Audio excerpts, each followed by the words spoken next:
जय Hind and hello guys, स्वागत है आपका आपके अपने YouTube चैनल ज्ञानदेह होस्ट में। और इस वीडियो में मैं आपको बताने वाला हूं इसरो की एक नई भर्ती 2023 के बारे में, जो कि काफ़ी अच्छी वैकेंसी है एंड परमानेंट है। तो यहां पर बेसिकली इसरो यानी कि भारतीय अंतरिक्ष अनुसंधान संगठन ने आपकी ये वैकेंसी निकाली है एंड इसमें जो आप अप्लाई कर पाएंगे वो ऑल इंडिया से अप्लाई कर पाएंगे। काफ़ी सारी पोस्ट है, अलग अलग और अलग अलग क्वालिफिकेशन उन पर मांगी है। आपको यहाँ पर बहुत ही अच्छे से बताया जाएगा कि कौन सी पोस्ट पर एग्जैक्टली क्या क्वालिफिकेशन चाहिए अप्लाई करने के लिए। तो इसलिए आपको वीडियो को पूरा देखना है एंड उसके बाद में अगर आपको लगे कि आप इसमें एलिजिबल है तो आपको कैसे अप्लाई करना है, इसके बारे में जल्दी आपको वीडियो के माध्यम से बताया जाएगा। तो गाइज अभी जो आप वीडियो में देख सकते हैं हमारी ऑफिशियल वेबसाइट jobsgyan.in है, इसका लिंक वीडियो के डिस्क्रिप्शन में दिया है। जैसे ही आप लिंक ओपन करेंगे आपके सामने इस रिक्रूटमेंट की जानकारी आ जाएगी। आप यहां से भी जानकारी चेक कर सकते हैं एंड अगर आप इसका ऑफिशियल नोटिफिकेशन डाउनलोड करना चाहते हैं तो आप ऑफिशियल नोटिफिकेशन पर क्लिक करेंगे। इसके बाद में नोटिफिकेशन आपके सामने आ जाएगा,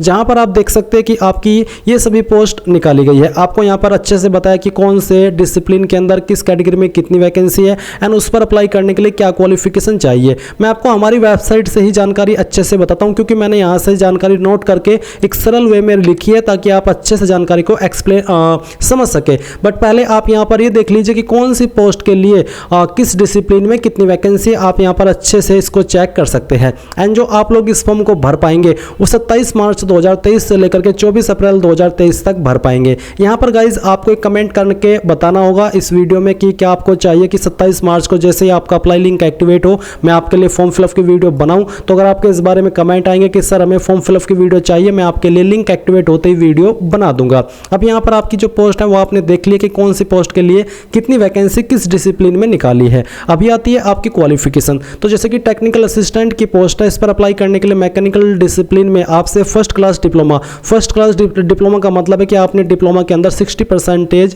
प्राप्त की हो या फिर उससे ज़्यादा।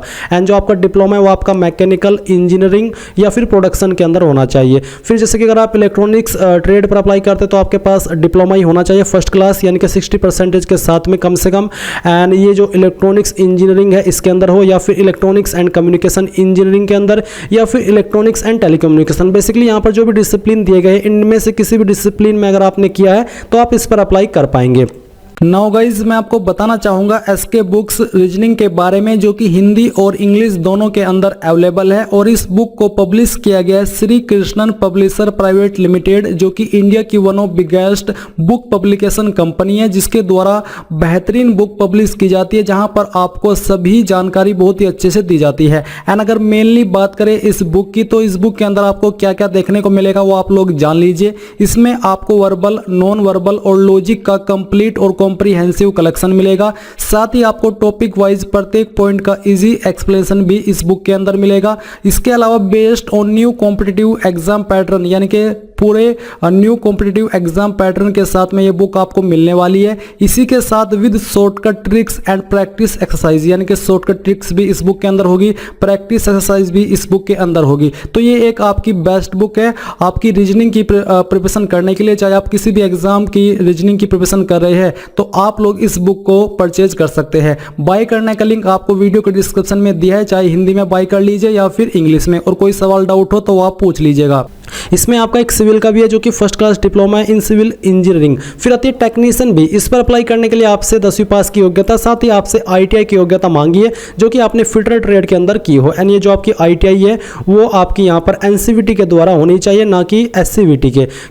एक NCVT बोर्ड होता है, एक SCVT, तो आपसे NCVT से मांगी है विद NTC और NAC। इलेक्ट्रॉनिक्स मैकेनिक ट्रेड के लिए भी यहाँ पर सेम क्वालिफिकेशन है, यानी कि 10वीं और ITI आपकी इलेक्ट्रॉनिक मैकेनिक या फिर इंस्ट्रूमेंट मैकेनिक ट्रेड में होनी चाहिए। वेल्डर पर अप्लाई करने के लिए आपसे ITI वेल्डर ट्रेड में मांगी है। एंड रेफ्रिजरेशन एंड AC में अप्लाई करने के लिए आपकी ITI mechanic refrigeration and AC में होनी चाहिए। इलेक्ट्रीशियन पर अप्लाई करने के लिए आपकी ITI इलेक्ट्रीशियन ट्रेड में होनी चाहिए और प्लम्बर पर अप्लाई करने के लिए प्लम्बर ट्रेड में। फिर ड्राफ्ट्समैन B की पोस्ट, इस पर अप्लाई करने के लिए आपसे 10वीं पास की योग्यता एंड जो आपकी ITI है वो आपकी ड्राफ्ट्समैन सिविल ट्रेड में होनी चाहिए। फिर हैवी व्हीकल ड्राइवर की भी पोस्ट है, इस पर अप्लाई करने के लिए 10वीं पास की योग्यता और साथ ही आपके पास वैलिड हैवी मोटर व्हीकल का लाइसेंस होना चाहिए। साथ ही आपको पब्लिक सर्विस बैज है ये भी आपके पास होना चाहिए। और इसके अलावा any other requirement of the motor vehicle act of Tamil Nadu state should be meet with in 3 month from the date of joining, ये आपके पास हो।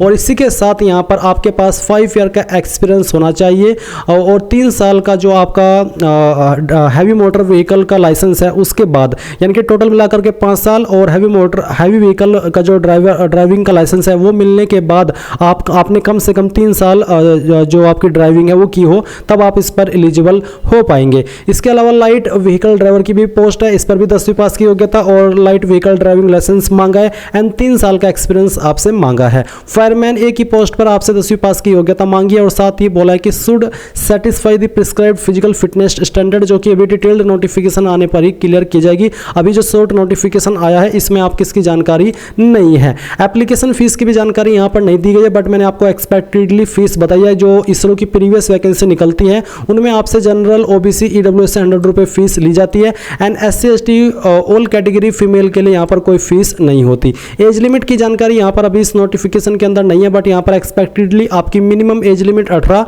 एंड जो मैक्सिमम एज लिमिट है वो आपकी 30 साल रहने वाली है। जो आपकी मैक्सिमम एज लिमिट है ये आपकी पोस्ट वाइज वेरी करेगी, यानी कि किसी पोस्ट पर 27 साल होगी तो किसी पोस्ट पर 25 एंड किसी पर 30 साल, तो इस तरह से आपकी मैक्सिमम एज लिमिट रहने वाली है। डिटेल्ड नोटिफिकेशन में पता चल जाएगा जो आपका फॉर्म फिल वाले दिन आएगा, जहां पर आपको बताया जाएगा कि एग्जैक्टली आपकी जो मैक्सिमम एज लिमिट है वो पोस्ट वाइज क्या है। इसके अलावा सिलेक्शन आपका रिटन एग्जाम, ट्रेड टेस्ट आपका ITI वाली पोस्ट पर होगा एंड फिर आपका डॉक्यूमेंट वेरिफिकेशन होगा। और गाइज आपने यहाँ पर इसके बारे में वो सभी जरूरी जानकारी जान ली है जो कि जानना आवश्यक है किसी भी वैकेंसी में अप्लाई करने के लिए। अब आपको क्लियर हो गया होगा कि हाँ आप इसमें एलिजिबल है किसी भी पोस्ट पर अप्लाई करने के लिए या फिर नहीं है। अगर है तो आप यहाँ पर वेट कीजिएगा 27 मार्च का और मुझे कमेंट के माध्यम से बताइएगा कि क्या आपको फॉर्म फिलअप की वीडियो चाहिए या फिर नहीं चाहिए। सैलरी के बारे में आप यहाँ पर देख सकते हैं, जैसे कि आपकी जो तकनीकी सहायक की पोस्ट है इस पर आपको 44,900 रुपये से लेकर के 1,42,400 रुपये दी जाएगी। फिर जो आपकी टेक्नीशियन बी की पोस्ट है इस पर आपको 21,700 रुपये से लेकर के 69,100 रुपये दिए जाएंगे। इसके अलावा जो आपकी ट्रेड्समैन बी की पोस्ट पर इस पर आपको 21,700 रुपये से लेकर के 69,100 सेम सैलरी एंड जो आपका हैवी व्हीकल ड्राइवर है इस पर आपको 19,900 रुपये से लेकर के 63,200। फिर जो आपका लाइट मोटर व्हीकल चालक है इस पर अभी आपको सेम सैलरी दी जाएगी एंड जो आपकी फायरमैन ए की पोस्ट है इस पर भी आपको यही वाली जो कि आपकी लेवल 2 की सैलरी होती है वो आपको दी जाएगी। तो गाइज आपने पूरी जानकारी जान ली है एंड अगर अभी भी कोई सवाल डाउट रह गया तो कमेंट के माध्यम से पूछ लीजिएगा और अगर आपने अभी तक वीडियो को लाइक नहीं किया तो फटाफट से लाइक करके चैनल को सब्सक्राइब कर लीजिएगा और कमेंट के माध्यम से जरूर बताइएगा कि मुझे फॉर्म फिलअप की वीडियो बनानी है या फिर नहीं बनानी है। Thanks for watching. जय हिंद।